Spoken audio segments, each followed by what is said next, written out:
Thank you. So today we're very happy to have Professor Eva Silverstein from Stanford. She will talk about cosmological horizons, microstates and microstates. Her interests span string theory, cosmology, and theories of the early universe, like the ultraviolet origin of inflation.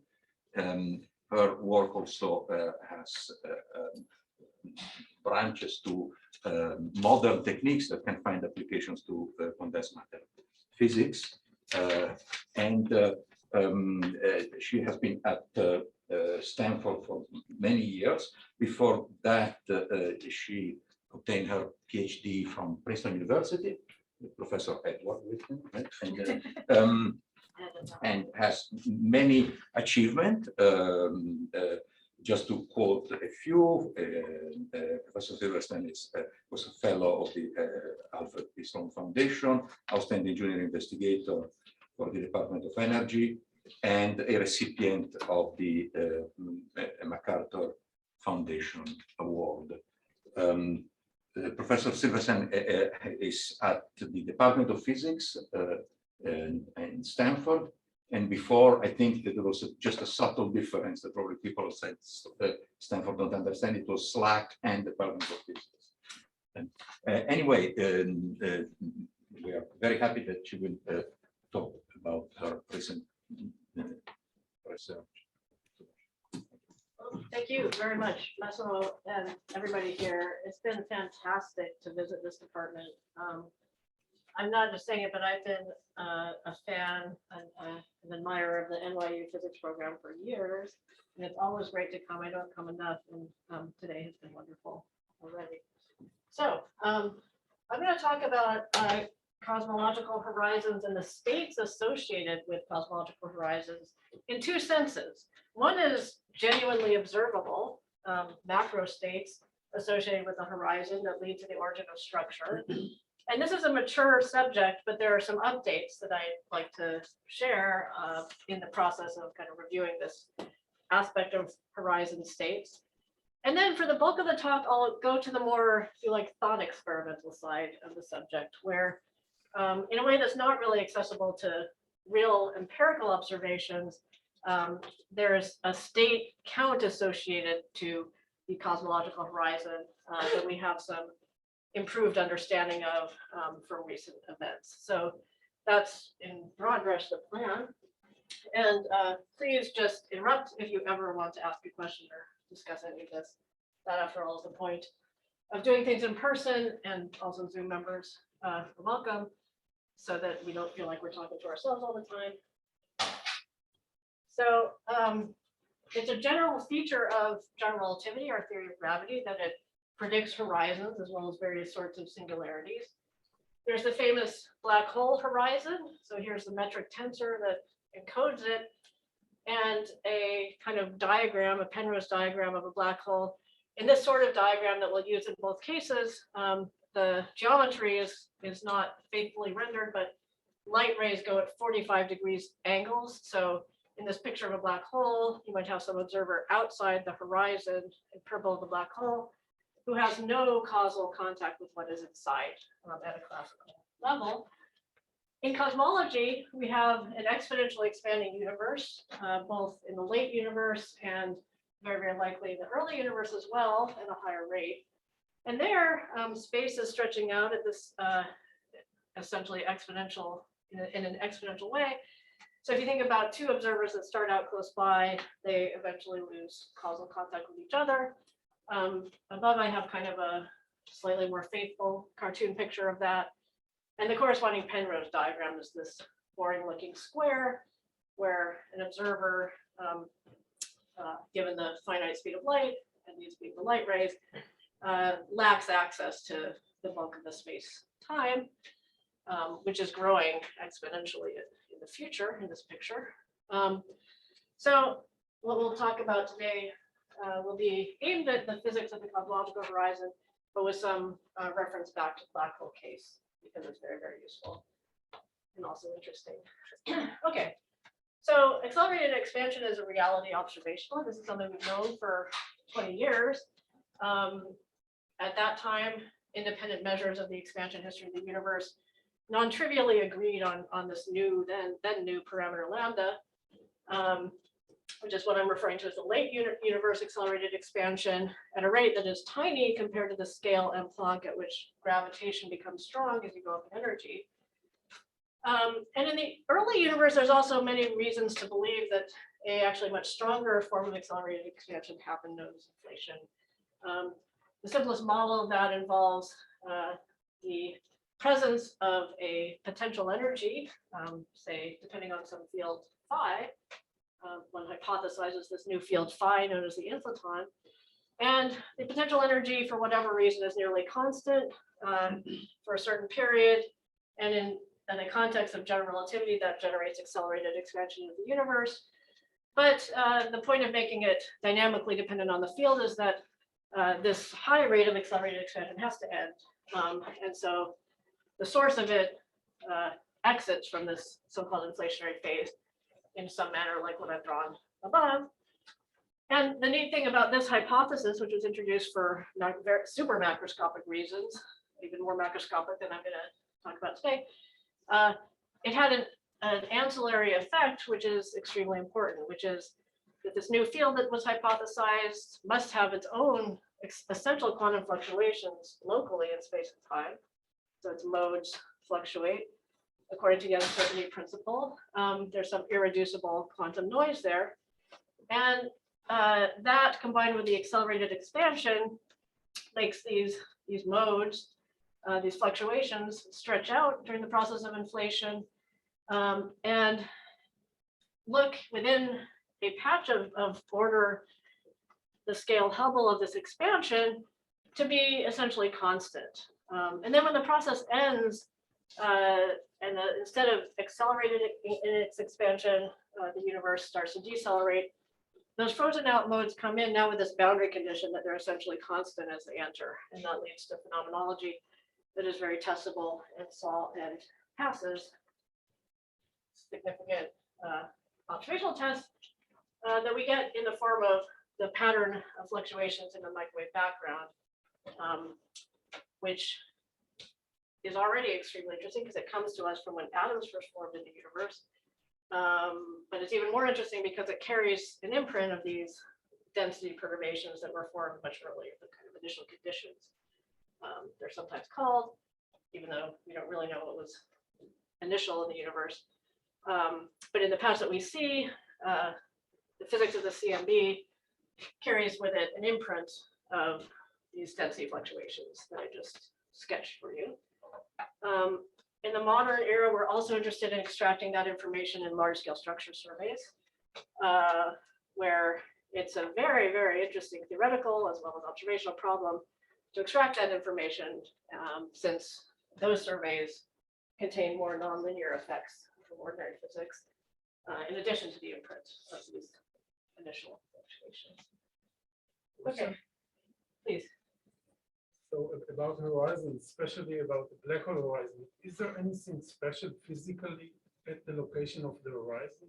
There is a debate whether there is some firewall there or something. Would an object that goes through it feel that it went there? Or I think it's a great question because we don't have a complete understanding of black hole evolution, as you know. So we shouldn't make necessarily hard and fast statements. My own understanding is that what is special has to do with relative boosts that appear near a horizon. And so a single object falling in may not feel an effect, but pairs of objects are relatively boosted with respect to each other, and that's an interesting piece of the dynamics. It's a really great question, but let's discuss it further offline. Let me persist a bit more with these generalities and definitely come back to it if we have a chance. But for everybody's benefit, let me say a little bit more about this business of the quantum seeds for structure and also how it relates to black hole physics. So as we said, the field that we introduced for other reasons obeys the uncertainty principle mode by mode, and we have these fluctuations. I was mentioning this reentry into our observed patch and the boundary condition. That's essentially leads to these peaks in the variance of the temperature fluctuations in the microwave background. So that's the test that I advertised. And it's really a very, very detailed test in the sense that just a random probability distribution would not lead to this smooth result. So there's a lot of evidence for that inflationary period, and it gives a beautiful theory of the origin of the structure of the universe. It's a relative, these things we see are relative of the famous Hawking radiation in the black hole horizon case, where there's similarly a effect of quantum fields whose variance within the background leads to outside the black hole, the observed Hawking effect, which eventually decays the black hole, leading to what's known as the information problem, where it could have been formed by anything at leading order in the calculations. This radiation looks instead featureless, and we'll say a bit more about how that problem has evolved over the years. But the big picture is we have a beautiful theory of the origin of structure. There's some state of these fields that is generated by the cosmological horizon in the early universe, which fits the facts. Given that, we can do a lot more, and this is where some of the research on the quantum gravity realization of inflation comes in. This is just kind of a sampling of that field where one can bring in the effects of the scale, this Planck scale where gravity becomes strong, and ask, what does it do to a model of inflation if you simply parameterize your ignorance of that and add effects that could have come from quantum gravity? You find that a working model of inflation, if you just add some random effect that is suppressed by this enormous mass scale M Planck, that such corrections actually would completely ruin inflation if you just add them willy-nilly. And this is an opportunity because it's saying that if you to really know what you're doing with inflation, you had better have control over those effects. Doesn't mean you can turn it around and determine the quantum gravity theory of the universe by doing these observations, sensitive as UV sensitive as they are. But we work from both ends and try and learn as much as we can. So we can look at this kind of naive parameterization of your ignorance, just adding stuff that willy-nilly at this scale, and look at instead at how it works in string theory in various directions, where it's a bit more regular and in a very interesting, however, model-dependent way, we can make observational discriminations among various possibilities for this physics. So that's an ongoing program. For those who like the equations, these perturbations that we're talking about fall into two forms. The metric tensor, including fluctuations, we have what we call scalar fluctuations, often denoted zeta here, and tensor modes, the famous primordial gravitational waves. And in its full glory, what we're dealing with is a wave functional, or at least its square, the probability distribution for these modes, from which our universe essentially draws. And we ask, is what we see high probability according to the theory that gives rise to this wave function, or this likelihood? And some of the information in that is in the 2-point correlation functions, the variance, but almost all the information is elsewhere in this distribution. Okay, so that's one theme in current research about this subject, which is how to characterize this distribution in a way that is as systematic as possible and extract as much information as we can get. There's an approximation where it's just Gaussian that fits all the observations thus far, but there's infinite ways it could be, and no doubt is in some ways, not Gaussian. So there's an ongoing program to understand what forms that might take and how to test for those. In the meantime, observations have made great progress on the 2-point correlation function, both for scalars and tensors. And some of the simplest of these examples have now been, I think it's statistically significant to say, have been excluded. However, multiple field effects, even for those types of examples, remain viable, and what we need and apparently we'll get is a further contraction in this space. So yeah, In which story this is? this is an observational plot with some doctoring by Yeah, but myself for to which story are you give an comparing? interpretation. So let me explain this a bit better if you're interested. So this horizontal axis is the tilt of the spectrum, how it varies in scale, and the amplitude of the tensors is on the vertical axis. So this theory is axion fields in the kind of the traditional bottom-up sense. Natural inflation is called. And that's really, as far as I can tell, just ruled out. This direction is the way axions, a single axion works in simple string theory examples where instead of being actually periodic, it gets kind of unwound by a certain effect that we call monodromy. So single field versions of that have been discovered from the top down kind of lie on this line. And with kind of the simplest assumptions for everything, they are now excluded based on the tilt of the spectrum. However, a single axion is not very common in the string compactification space, the landscape. So we usually have many axions and those push in this direction. So we're really waiting still for R to get settled, the tensor to scalar ratio. So to try to answer your question, the theories that are plotted here, and this is actually actually I didn't doctor the plot. What I doctored is the interpretation. So the plot is in the latest bicep Keck release. They talked about both these classes of models. And then when you consider such an example and you instead consider multiple fields, there's an easy way to understand why it makes the tilt more red. It has to do with being on the steeper part of the potential in each direction. What I drew as flattening here is compared to a kind of naive parabola potential, what we get when we include the extra degrees of freedom we have in string theory, and just can understand this quite generally with whatever the UV completion might be. Your inflaton field will couple to the other degrees of freedom.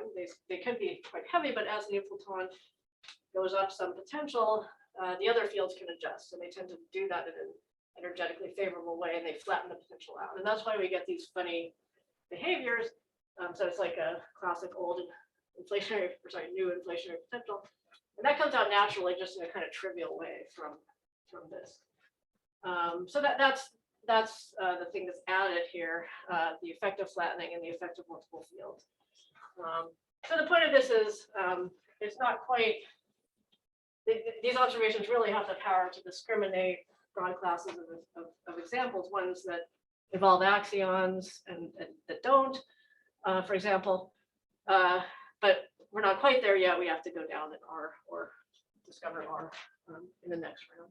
Sure. But the observations have really made brilliant progress, as you can kind of see from the two versions that are plotted here. Does that answer your question? Yes, it is. I just want to understand which one is which theory and what we're testing here. Okay, yeah, Yeah. okay. Okay. So something that a number of groups are into these days is this business of non-perturbative aspects of the non-Gaussian distribution. Because there are various simple dynamical effects that can lead to tails of this distribution, which are actually heavy, could be studied observationally in different ways, including, but not limited to, primordial black hole production. So some version of this tests for fields that are quite heavy that couple to the inflaton and get produced, for which an optimal estimator exists and can be tested against data as we gather more and more of it. But this is an aspect of the physics that I think we can be much more systematic with. So it's a very active field and one with great promise in terms of ongoing observations and interesting theoretical challenges to get out all this kind of information. So let me just summarize that part of what I'm calling the macro state aspect of the cosmological horizon. These are real effects that we really observe. I'm calling them macroscopic because they really involve stretching outside the horizon and then entering. And these have to do with quantum fields or an expanding, accelerating universe. If there are no further questions, I'm going to now move to part 2, which has to do with states associated with the cosmic horizon in quite a different sense, but one that's extremely interesting from the perspective of conceptual understanding. Was there? Yeah, so formation of black holes would be in the microstate part or microstate? Well, when I mentioned primordial black holes, their abundance comes from the tails of the distribution. So that's part of this business of trying to understand those better. Because primordial black holes come from an excursion of the curvature that is strong enough that it collapses under its own weight. And so it's really an issue of the tails. It's really an issue of the non-Gaussianity in that sense. And for that reason and other reasons, I think it's a really fun problem to understand the non-perturbative aspects of the distribution. And in the context of the observations, actually, the large-scale structure analyses also become interestingly non-perturbative. But yeah, did I address your question? Yeah, I just was wondering, since quantum effects are very strong in early universe, whether like reaction, black hole formation is an issue actually. But maybe this kind of question goes to second part of your question. Well, it's true that even on this part, the primordial black hole production is a big back reaction. You have this excursion, and it collapses to form black holes. So that's a back reaction. Okay. Again, general relativity predicts these horizons. Now I'm going to talk about them quite a bit more abstractly, and I hope you'll see why that's also extremely interesting. In a way that is not evident from the quantum fields living on this background, we will see that there's a count of states associated with the horizon that is one of these things in we believe in nature that is really hidden from our manifest view, but there are many reasons to see that it's part of the system. So for this, let me introduce it by going back to the 1970s when Hawking and various collaborators analyzed the dynamics of black holes, first classically and then semi-classically, including some quantum mechanics. So at the classical level, they found various results to do with the evolution of systems of black holes, and also extended it to cosmic horizons, showing a very intriguing equivalence in terms of the equations between what they call the equations of black hole mechanics, in which you could change the mass of the black hole, the area of the horizon, various other features like charge and spin. And they found some differential version of such equations in which, for example, the area always increased and the change in the mass was related to that change in the area in this sort of way, where this kappa is a quantity known as the surface gravity, some constant. And they noticed this fact that it looks like the spinning image of the familiar laws of thermodynamics in this sense. So if you make that identification, you have that the mass of the black hole is like the energy. Well, that seems sensible. But most intriguingly, you see that what fits to map to the area is the entropy. So this started this business of a grand idea that in gravitational physics, the entropy is associated with an area in, as it turns out, Planck units, or Newton's constant units equivalently, rather than being associated with a volume, as it would be in the quantum mechanics or quantum field theory system. One can add on to this certain quantum mechanical effects, and that plays a role in recent developments as well.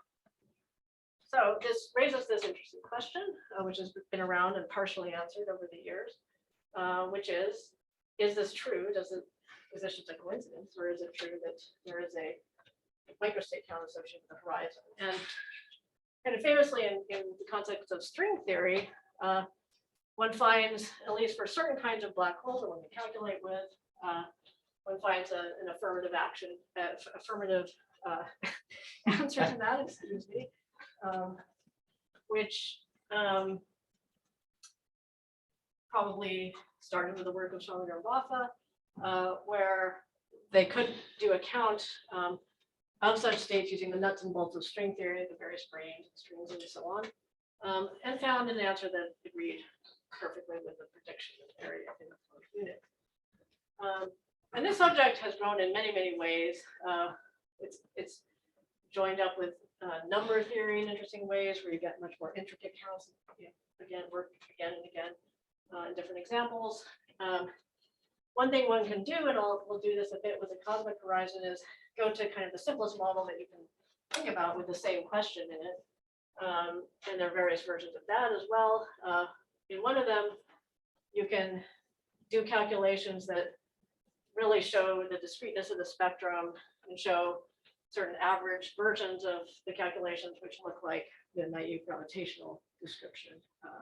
So you can start to see what, at least poetically, you can think of the atoms of spacetime as discrete because of the spectrum. So in certain two-dimensional models, that's been ongoing progress recently. Okay, so there is a formal construction in quantum gravity that grew out of string theory and black hole physics, known as the ADS-CFT correspondence, which in a certain domain makes precise this notion of an area's worth of degrees of freedom. Here, what you work with is, unfortunately, the wrong side of the cosmological constant, lambda less than 0. You get what's called anti-de Sitter space as the vacuum state of that system. The corresponding diagram with the light going at 45 degrees for that system is this can picture, which obscures the fact that to keep in mind, which is that there's a bulk space-time here, and as you move out toward the boundary, there's actually an infinite proper distance there, and the various fields, including gravity, are kind of pinned down at this asymptotic boundary. In this context, there's a very, very well supported conjecture called ADS-CFT, where the physics of this quantum gravity system is thought for very, very good reasons to be equivalent to the physics of a ordinary quantum field theory with extra symmetries, a formal field theory, which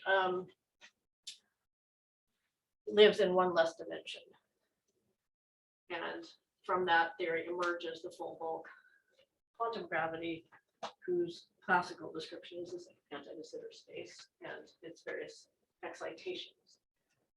Okay, so this notion of space-time emerging from a more fundamental description, kind of borrowed from condensed matter physicists who have been saying similar things for many years, came out here, and there are lots of tests of it. However, there's not a complete understanding how to map the two sides in detail.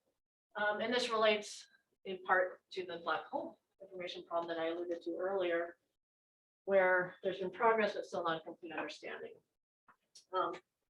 So that's one open question. The other is the obvious one, that this is the wrong side of the CC, the cosmological constant, and that's the one we'll push on a bit more later today. Okay, so to get there, let's talk a little bit more about this issue of the dictionary and how we might reconstruct what's going on in the bulk of the space from this dual quantum field theory description. And there's various ways that works. Sort of the classic has to do with noticing a kind of what we call a UVIR correspondence, where when we look at physics going on near the boundary, it kind of collapses to short distances. And to reconstruct what's going on in the bulk of the space, you find that it corresponds to more infrared, more long distance physics in the CFD. So in a sense, the way that this extra dimension manifests itself or emerges has to do with the energy scale of the conformal field theory that is equivalent to the gravity theory. One can take this quantum field theory in explicit examples where you find certain quantum fields in the theory, including scalar fields that are vaguely like the Higgs field in real life, which can move around. They can get vacuum excitation values, and you can ask, do they move around like they live in some space? And in order to do that, they need to obey relativity in the higher dimensions. And indeed, you do find that at least the calculable contributions to the dynamics of such scalar fields is consistent with the relativistic, the Born-Infeld dynamics of such a relativistic motion in a bulk space-time. So these are two ways of probing the bulk. Another way, which is all the rage of late, is to use entanglement entropies. So there's a beautiful formula for that. Thought of first on the field theory side, in terms of the gravity side, where in the regime of parameters where the physics on the gravity side is classical, turns out the entanglement entropy takes a form of, again, looking like an area in Planck units, like we had from Hawking's calculations earlier in the talk. But here the area of some surface that extends into the bulk from the boundary of some region R, into which, along with its complement, we divide the system. So let's say we want to compute the entanglement entropy between two such regions of the field theory. Takenagi and others explained how that has a very beautiful gravitational description as the area of a certain surface associated with that, the endpoints of that region.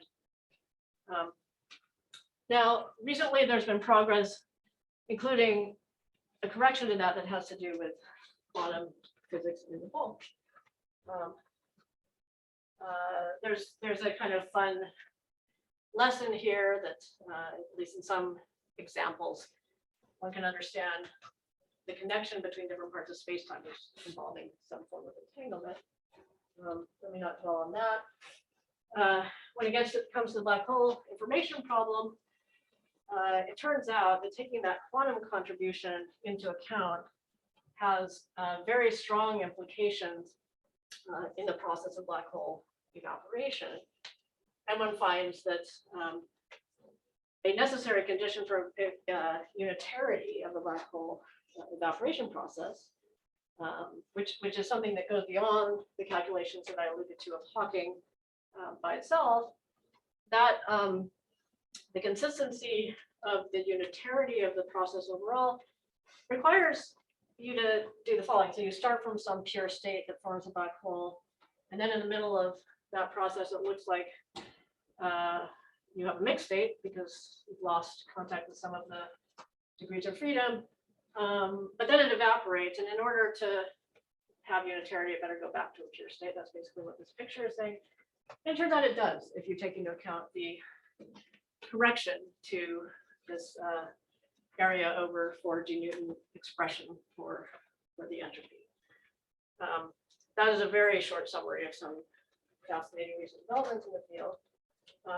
Partly because what I want to get to for the remainder is the business of pushing on the problem of the signs of the cosmological constant, which is an obvious flaw in the situation so far. So this is a fun development because it brings together different threads in theoretical physics. One of which your colleague Sergey had a big hand in developing, along with several others. So here, the approach that we'll take is to start from this very well-established duality between the anti-de Sitter and the CFT, the gravity and field theory descriptions. And for reasons that will become clearer as we go, deform that in such a way that we retain the duality and eventually get to a system whose gravitational emergent description fits the geometry of de Sitter and the entropic properties of de Sitter instead of those of anti-de Sitter. So to get there, we have to, I mean, this is going to be a major deformation overall, because we start from this highly unphysical situation where we have this ADS space with this boundary of infinity.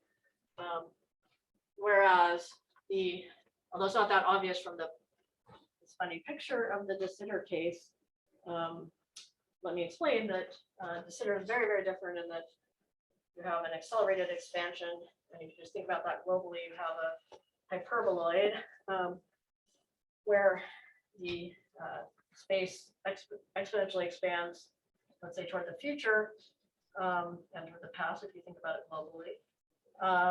And at any finite time, it's a finite space, so it fluctuates. There's no pinning of the degrees of freedom the way that happens at ADS.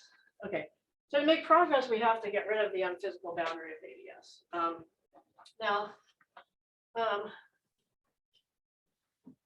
So keep that in mind.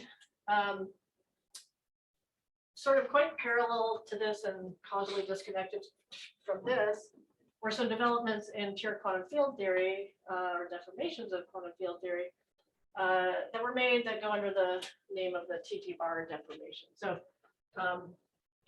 for now, let me just say I'm going to also, in the spirit of finding the simplest model with the same question, I'm going to actually drop down in dimensionality. So let's work with a ADS CFD system and a deformation of that, which is 1 plus 1 or 2 dimensions in the field theory side and 3 in the bulk side, aside from any compact extra dimensions that might be there. Okay, so that's totally unrealistic. Even as a theorist, I can tell the difference between, we can throw that out observationally, but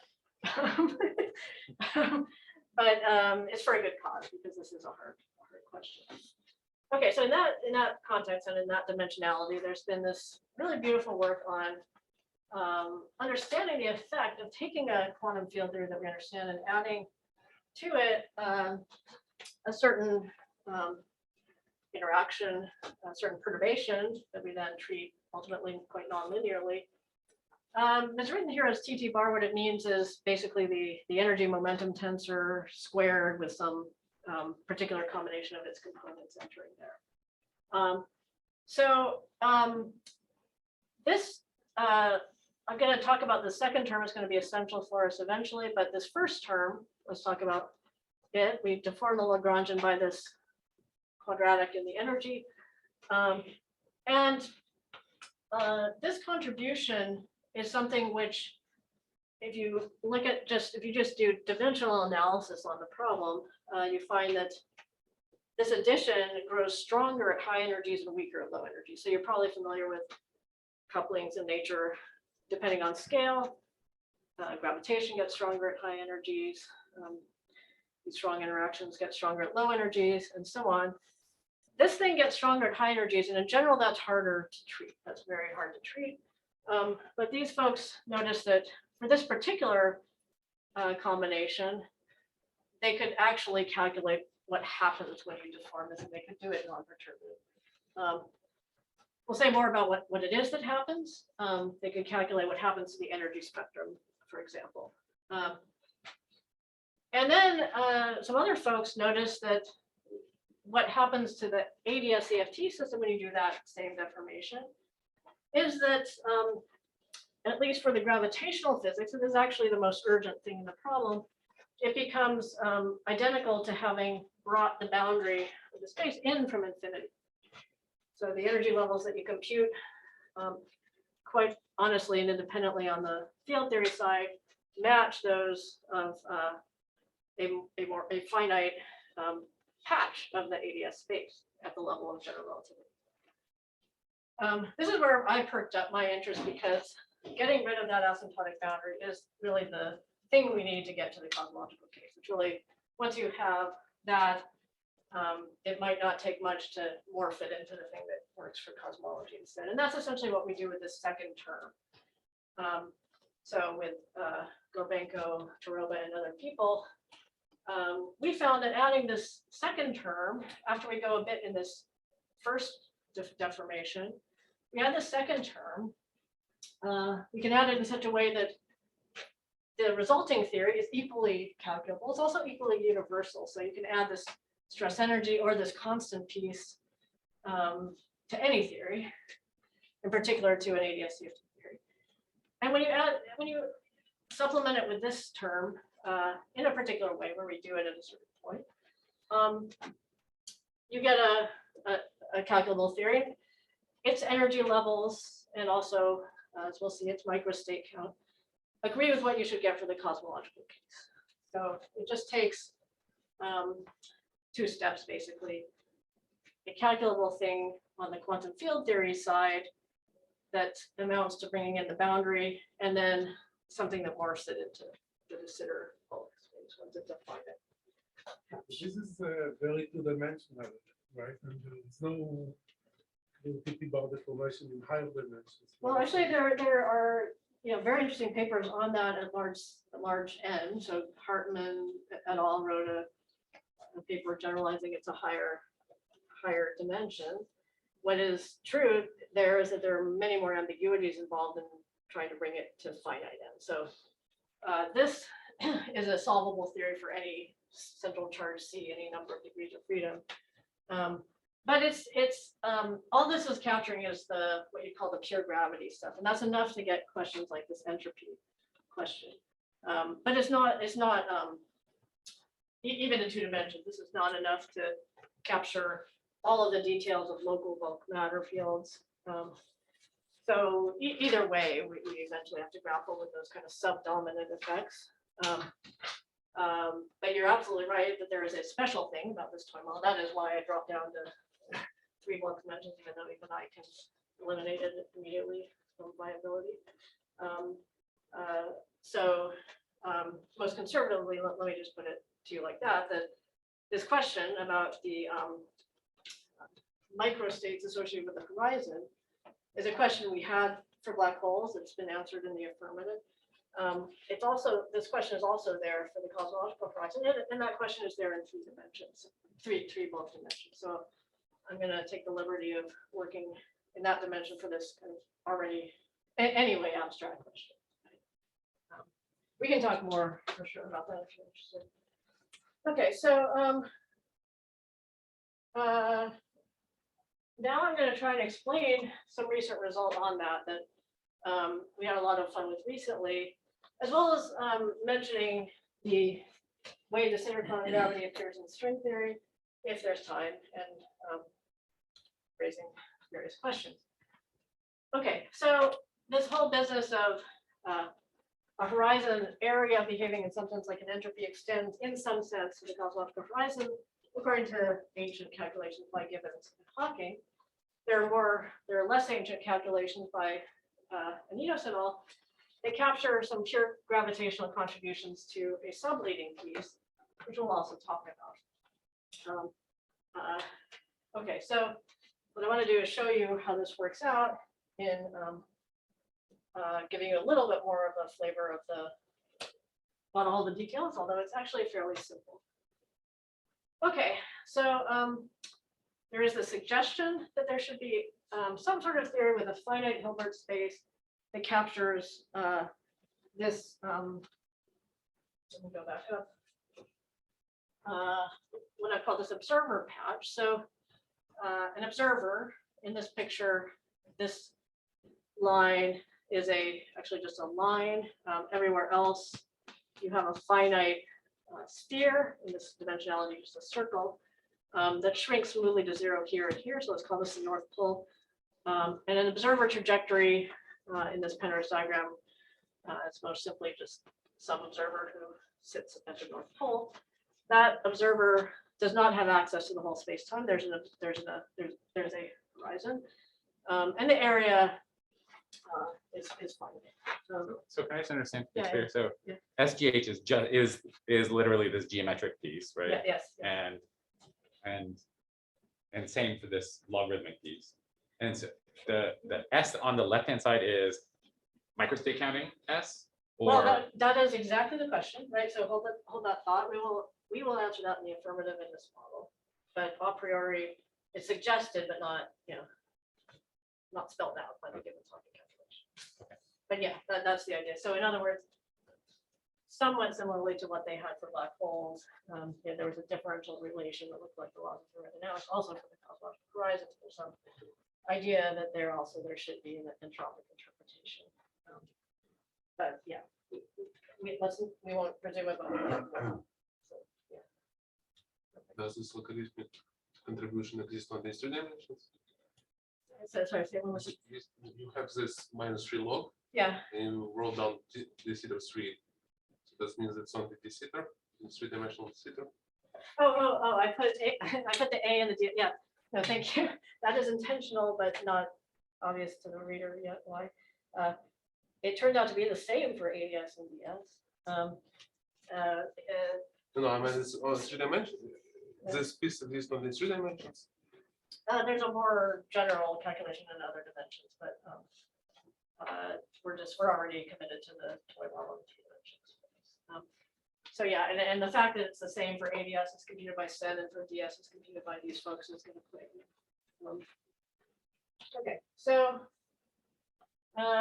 the result we'll find is that this calculable deformation that I alluded to has a calculable so-called dressed or deformed spectrum, the real part of which forms by itself a unitary theory, that part matches to the expected entropy. So you can take a set of states from the CFT, all the states of the CFT, we can dress them. In the process of this deformation, we can calculate what happens to all the states. Some of them remain real, some of them look complex, most of them, an infinity of states, the power of states above a certain energy level formally goes complex. If we say eliminate those to produce a unitary quantum mechanical theory, we get a system that is unitary and has the right number of states. And at the same time is continuously deformed from the ADS CFT system and reconstructs in terms of the energy levels the Sitter geometry, the way that I'll explain better a little bit later. And as we do that, the entropy count goes along for the ride and gives the correct value. So, okay, that was probably not yet too clear, but this is kind of where we're headed. And just to add a little bit more detail, the idea is we deform the theory, roughly speaking, the action or log of the partition function by this quadratic thing in the stress energy. And when the time is right, also this constant piece, which we call lambda 2. Let's work on a space, which is a cylinder. Let's define a dimensionless measure of the deformation. So cylinder has some size L. Let's define Y as the deformation parameter lambda, which starts life having dimensions of length squared. And okay, Y is the dimensionless ratio of those things. Okay, so one thing you see about this second piece is that by dimensional analysis, it needed to be inverse in this deformation. So it can't be turned on right away. It's turned on at some non-zero value of Y naught, the deformation parameter. And we want to do that in such a way that everything is continuous. And that we create a theory that reorganizes the degrees of freedom of the CFT that we start with into those that reconstruct the system in this respect of getting energy levels and entropies at the level of the gravitational part of the system. And that level includes the predicted entropy A over 4G Newton of the horizon. Okay. So the neat thing about this kind of deformation, and I'm kind of preaching to the choir here, but I won't focus on you guys who know this, is you can transform this from deforming the action into deforming the interaction Hamiltonian, take an expectation value of that, and notice that the stress energy tensor has a physical interpretation. Its components include the energy and a derivative of the pressure, the derivative of the energy with respect to the size L that we already defined as the cylinder space that we live on. Okay, so defining yet another dimensionless quantity, curly E.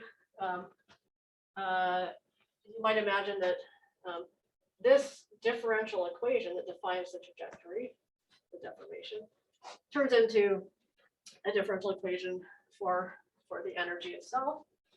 Here I'm using some properties of this operator that I haven't had a chance to explain, but it's has some simplifying features that justify this, essentially this replacement of the quadratic thing into a square. Important restriction in this kind of thing that Say- the say form again? theory is integrable, right? So The seed theory does not need to be integral, and that's important. We're interested in a fully non-integrable seed theory, a real theory that has black holes and all sorts of stuff.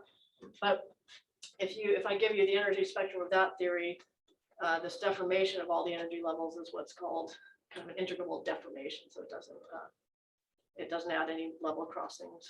Right, but these kind of things are possible to follow really on the one or something.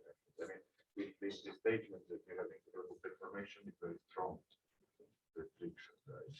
Well, again, at the level of large N, you can basically what I was just mumbling about is factorization of this operator, which is a special thing in 2D.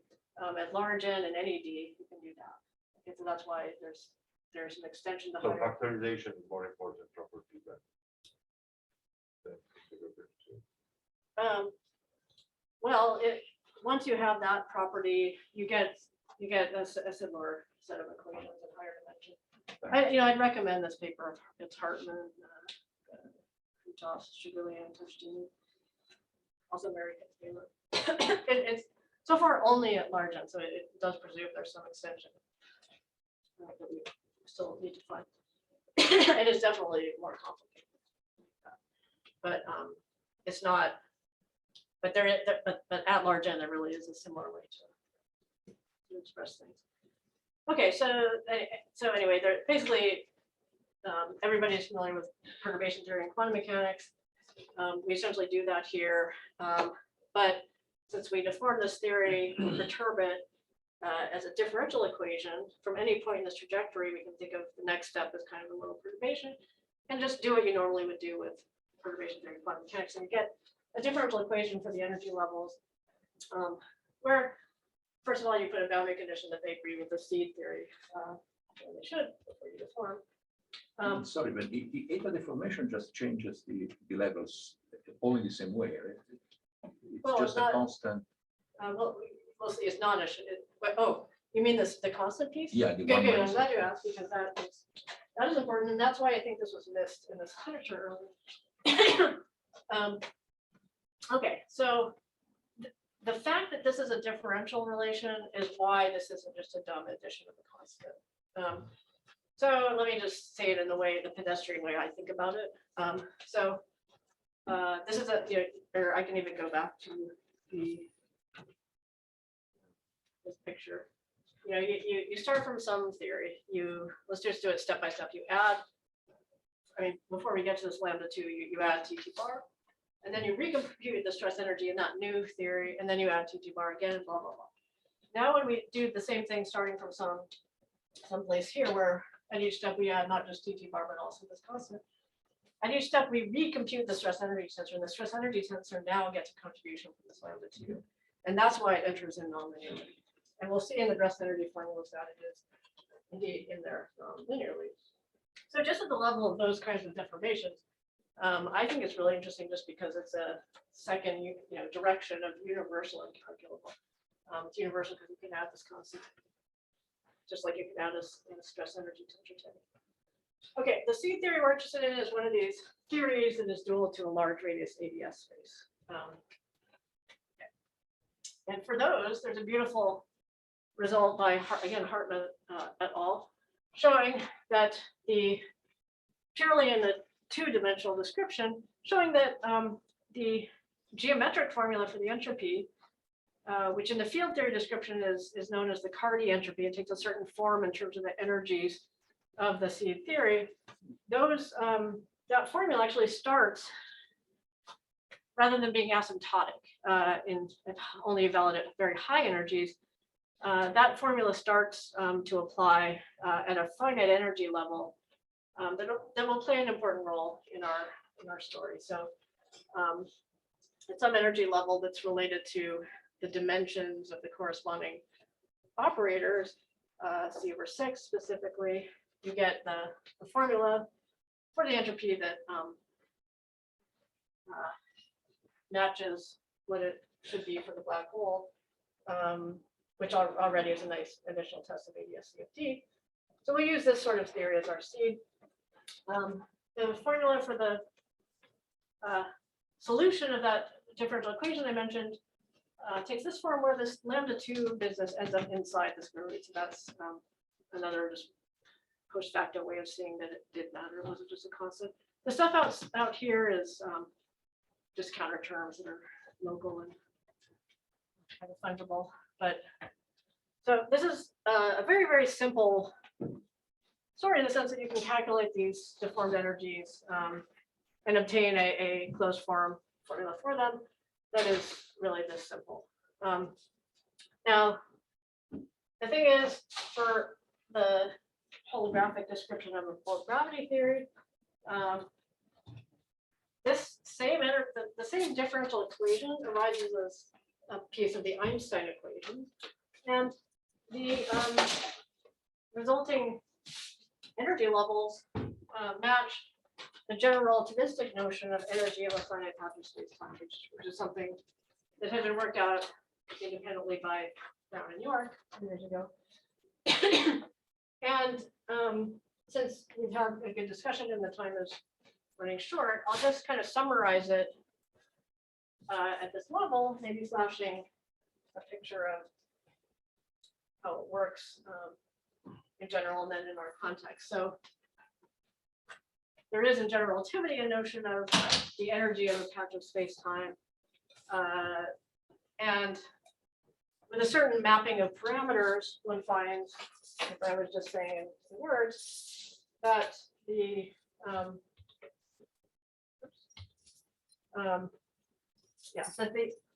so in general, this anti-de Sitter and de Sitter version, one finds that if one maps the parameters properly, that general relativistic notion of energy matches precisely with the energy spectrum that we just talked about from the dual, in this case, two-dimensional description. Okay, so in the de Sitter context, we find that if we make a specific choice of jumping off point, and we look at the deformation of energy levels from a CFT, which has the right properties to be dual to a large radius theory, and we focus on the energy level at which we start to see the black hole version of entropy, this delta equals C/6, then this deformation where everything is continuous and well-defined and we can calculate what happens, morphs, reorganizes the CFT information into a theory which matches the energy spectrum of a patch of de Sitter as we vary where the boundary of this patch is. So we get a function's worth of formulas for the energy that matches the de Sitter geometry. We can do that in two ways. One way, which includes the cosmic horizon patch, and another way, which is how we did it originally, where it included instead the pole. Those two are related by a slip of extrinsic curvature, for those who know what that is. And in the formula for the energy, that just relates to continuously, in this case, being able to connect to the other side of the square root from what we started with. So there are various different trajectories of this sort that we can talk about. And what I'm saying is business of doing that in a way that matches to de Sitter. We have in this set of ways to do that, which match a patch of de Sitter that includes a cosmic horizon, as well as the complement in the observer patch. And we can talk more about the details of that.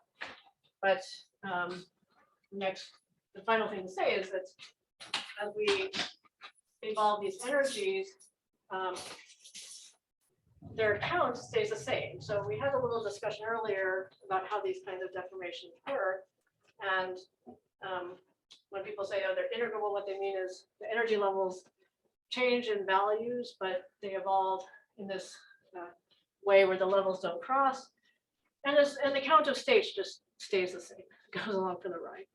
So the way the microstates work here is that they existed for the ADS theory at this energy level of the certain energy level that matches the special energy levels of black hole states in that theory. And they evolve continuously to something which gives the same value of the entropy, the same value of the horizon area, and matches the geometry of the center. So that energy level gives the microstate count. Higher energy levels go complex in this formula, but are excluded in a unitary version of the theory. Lower energy states can be discussed, but they are subdominant. Okay. So I think I've taken now the full hour. So let me just go to the conclusions, which you can read, and I'm happy to discuss more. So thank you.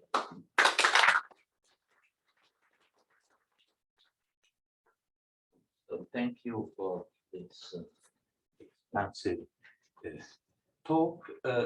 Any questions from the audience here? Yeah, perhaps. Could you maybe show again the nice formula with the square root, which is the closure of the energy? And because I think I might have missed a little bit the details on it. So, and do I understand correctly, you start from something where I guess y is 0 and you have a plus sign, sorry, and you have a minus sign so that it's regular. Correct. So you start with that, so that's some sort of regular thing. You develop the square root, and then at this cusp before you start changing, does the square root goes to 0 or? Yes. Okay, Yes, thank you for asking, because I did have to rush through this, apologies, but that's exactly right. The square root goes to 0 where we match.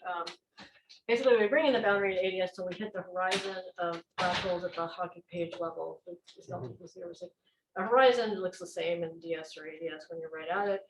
The square root vanishes, the extrinsic curvature vanishes, and so you have to go through this very singular point where all the levels sort of like get the same energy, or? Not all the levels do. So what we're doing here is we're focusing on a band of energies. They're not quite degenerate, but a band of energies within order 1 of delta equals C/6 in the seed theory. Okay. These are the levels that correspond to the microstates of that original black hole. Those ones are the ones for which the square root essentially vanishes, and then it's a continuous deformation at this. Then, of course, you want to ask, okay, what about the other levels? Well, the higher ones are cleanly excluded. The lower ones you can also follow, but what you're getting there is various options that we could talk about. They each kind of make sense in their own way, but that those lower states are anyway quite subdominant for the entropy. So I mean, I'd be very happy to talk about and that. I also miss, maybe just qualitatively, what becomes complex in all this? Yeah, it's the higher state. So okay, so let me indulge in this picture. So in the CFT we have the some spectrum with doing sparse low energy spectrum. Then at delta equals C/6 we start having the Cardi entropy formula, and that band of energies around there is the one that corresponds to a certain black hole, right? So we bring the boundary into that black hole. Now the square root is 0. We can flip it and go off in lambda 2, and that's where we build up this patch. And being with the opposite sign of the square root is what's filling it in the other way, the way we originally did it with Victor and Law. Yeah, so that's the general idea. And then what happens is, to your question, that the higher ones than that just go complex. So opinions differ on exactly how to interpret that, but one option is to make it just a unitary quantum mechanics. And so it fits in that sense very, very well with the idea, which has not really been proven a priori, but the idea that there's a finite Hilbert space associated with the cosmological horizon. it comes out cleanly, in the sense that the real spectrum of this thing matches that finite dimension, while at the same time, reproducing the geometry. So I understand that technically there's a benefit to dropping the dimensionality, but gravity changes or can change, right? In meaningful ways. So Sure, is yeah. there? Yeah. So certainly. So in 4 dimensions, it's not just a phenomenological interest. It has more going on, not least gravitons. It also has, black hole states in the traditional sense. There may be interesting ones in 3D that are kind of more quantum, but so we are working with this Hartman construction of the higher dimensional case in a similar way. But again, the question of, is there really a microstate count, is a question that already exists in 3D. Yeah, no, for sure. So I that's just just, didn't know whether this is, and so clearly that we learned something by doing it in 3D, that because you don't even know if it's possible or if it's meaningful. So now we do. So then I guess the question is, in our mind, this makes it more likely for 4D also, but does it help us in getting there? It does. In fact, the Hawking page level is special in all dimensions. And we can do the same at this large n level that we were kind of chatting about earlier. We can do the same thing. It goes to the same count. But there, the pure gravity system includes more at lower energies, the black holes and the graviton. And so you're on to what we wanted to really do next. And it's not from the boundary theory point of view, it is not a trivial distinction. The special properties of this CT bar operator that make it factorized regardless of C don't extend to higher dimensions. But it's still useful to kind of re-express everything in a more field theoretic language in any dimension, and try to make sense of it. I can say a little bit more about how we try to do that nowadays, but yeah, you're right. There's definitely more to do. Other questions? And I just have one, which is probably just to clarify one thing. There are, in a sense, 2 of these horizons that we use in energy. One is not exactly that. One is essentially the end of inflation. So when in the first part of the talk, you talked about the super horizon correlators, they are not really super horizon for us. I mean, they were super horizon. That's right. And the other is discounting, instead, in which this horizon is really in the future. So I think, right, so when you count the microstates associated to this horizon, can you also apply this counting to the little patches that we see today? Then because you see many of them. But, that's really a great question. So there's a lot of questions to ask about the case where it's not literally just a sitter space, but it's exiting from that.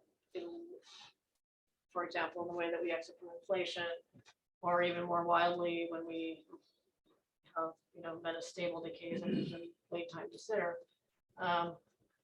So it's a great question. We can kind of follow our nose and extend these ideas. It has less symmetry. It has there's at the level of these kind of large and just reconstruct the deformation building from the gravity side. We can still do it in those cases, but it's on the agenda to try and understand that case more. So far, discounting is for the horizon for the sitter that is the sitter forever. I mean, for which there is. Well, yeah, although you can think of it at a given time, right? You can just say.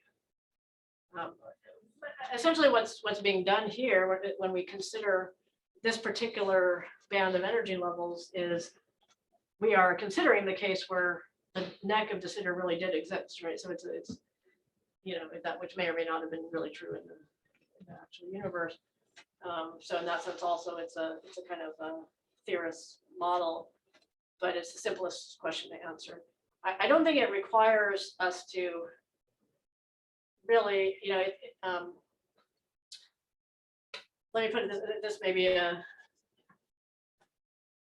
imperfect analogy, but I think related to your question, I like to think of it as follows. So we count, the constituents of particles that are long-lived but eventually decay. So de Sitter is something that, at least from the top down, we think is long-lived but eventually decays, and in inflation, it's in some sense long-lived and then decays. We can still, count the constituents of these resonance type things. And so even though it's true that this pristine picture is only an approximation, something that has more complications, I think this state count would be kind of analogous to, counting the constituents of an atom, even though eventually going to decay. So this could give information on the wave function that you showed in the first part of the talk, the one that we used to compute. Hold on. Yeah, I mean, that's another great question. I'm not claiming there's a map back to the real observations. I think of this as something that is, we have all these theoretical reasons to understand that secretly, the horizon contains all these states. Nothing about that needs to be empirically observable. So I don't want to make a claim that, we can take this and there might be some interesting connection that comes out of it, but as it stands, it's just like a, kind of theoretically deeper kind of question about what states are involved in the horizon. But it's, the first part of the talk, as you know, is basically at the level of quantum fields on a given background. It's at the level of the Hawking radiation, not at the level of the count of the microstates. And so it's kind of similar here. Yes, again. In Schrödinger wave account, in some sense, there is more than just saying, well, the black hole is kind of due to CFT, and we can count states CFT because it provides really things which make up those microstates. Like the black hole is really the reactive geometry of d branes, and we might think about d branes as kind of particles which make up. Yes and no. I mean, they're strongly coupled, and it's not. Well, when we go away from extreme, but close to extremality, it's really at least there is. It's a strongly coupled combination of those things. Yeah. So here, what is there a chance for something like this? Yeah, no. Here, what it is take all of that for these states. So these states, if you want, are they're in the CFT. They are analogs of Schrödinger-Waffe in the sense that this whole ADS3 CFT2 system, let's say it's the D1 D5 theory, which is the relative of that Schrödinger-Waffe system you're alluding to. That theory is, on the one hand, it's the infrared limit of that brane construction, blah blah blah, and the states that are known here are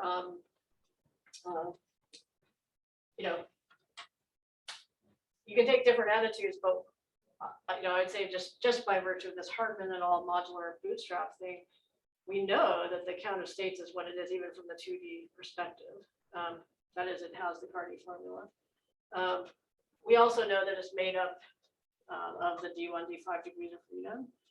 And in any case, from the point of view of this approach, what we can do is say, let's say even if Hartman et al. Hadn't figured that out, we could just say, let's assume we know everything there is to know about the CFT. Okay, and grant ADS CFT. Then there's some set of states that really are the microstates associated to this black hole picture. And what we're doing is deforming those according to the deformation. And so it's some reorganization of those same degrees of freedom that we're getting. I think one Sergey wanted was to put this business completely in the framework of open closing correspondence when you can actually follow counting difference. What is that word? I mean, he wants to lift it. Are you saying you want to? Are you saying you want to go? This is getting kind of expert level, but are you saying you want to go away from the near horizon limit for some reason? Well, maybe one way to say that there we can take a limit where these degrees of freedom become weakly coupled, and then we can do just counting of d brane states. Well, but maybe that's because that's super symmetric, so one can to take that there is a parameter which preserves all the states and we can go to quick coupling. And here it's intrinsically non-supersymmetric, so maybe that's. Well, here's extreme. It's intrinsically strongly coupled. Right. It's intrinsically strongly coupled, but so is the black hole generally. And this was Susskind's criticism of the original D-brane counting literature was, look, this is strongly coupled. So yeah, you can use the formal statement that it's BPS. Yeah. But what the system you're actually interested in is not that. So what we do is we just start from that strongly coupled system. It's the correct answer for the C. And then the deformation reorganizes those degrees of freedom in a way that we can calculate, at least at the level of the usual quantity. Sorry, can we see if a non-expert has a question for this colloquium? It's not a technical seminar. Then we can continue offline, of course. Of course, yeah. Any?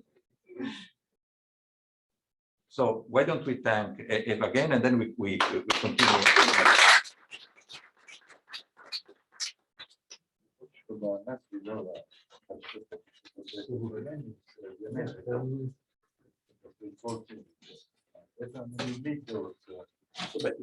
This you have the states that were dominant